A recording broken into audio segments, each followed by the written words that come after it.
نہ قضا کر۔ تو میرے بھائیو، ایمان اور ایمانی تقاضا ہیں، انہی تقاضوں کو سیکھنے کے لیے اس امت کو اللہ تعالیٰ نے اتنا بڑا کام دیا۔ یہ کوئی معمولی کام نہیں ہے، یہ انبیاء کی دعوت ہے، یہ انبیاء کا طریق ہے، یہ انبیاء کا درد ہے، یہ انبیاء کی قرن ہے، یہ نوح علیہ السلام کا 950 سال تک رونا ہے۔ جو ہم کام کر رہے ہیں نا، یہ دعوت کا کام جو ہے، یہ نوح علیہ السلام کے 950 سال تک رونے کی جو ہے ان کا یہ عمل ہے، ان کی ہم نقل کر رہے ہیں۔ یہ صالح علیہ السلام کا اپنے قوم کے لیے تڑپنا، یہ اس کی نقل ہے۔ یہ ہود علیہ السلام کا اپنی قوم کے لیے تڑپنا، یہ اس کی نقل ہے۔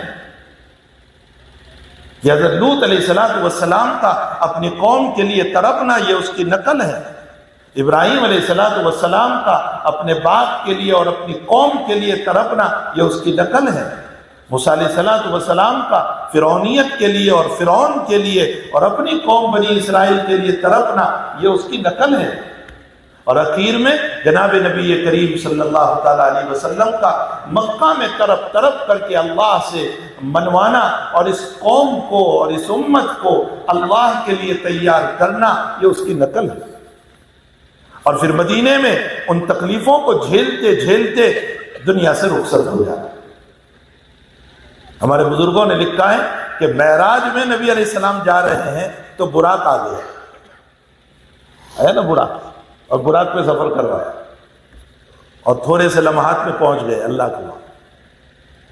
لیکن جب ہجرت کا سفر ہوا تو کوئی براق نہیں آیا، بلکہ 3 دن چھپنا پڑا غار ثور میں، اور دشمن پیچھے پڑے، اور آپ کے جو ہے گردن مبارک کے لانے پر 100 اونٹوں کا انعام ظاہر ہوا کہ جو محمد رسول اللہ کی گردن کو لے کر آئے گا 100 اونٹ دیں گے۔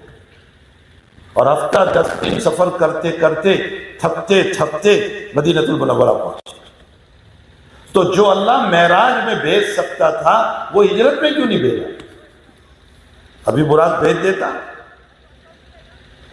حضرات علماء فرماتے ہیں کہ معراج کا سفر مہمانی کا سفر تھا، اس لیے مہمانی میں اکرام کی ضرورت تھی تو اللہ نے گاڑی بھیج دی، گاڑی بھیج دی لینے کے لیے کہ چلو۔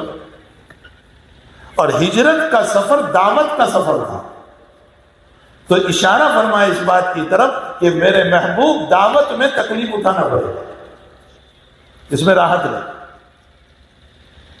اور تکلیفیں مختلف طرح ہیں، کبھی بستر بھی پھینکے جائیں گے، کبھی ذلتیاں بھی ہوگی، کبھی برا بھلا بھی کہا جائے گا، کبھی گالیاں بھی ہوگی، کبھی لوگ تانا بھی دیں گے، سب کچھ ہوگا۔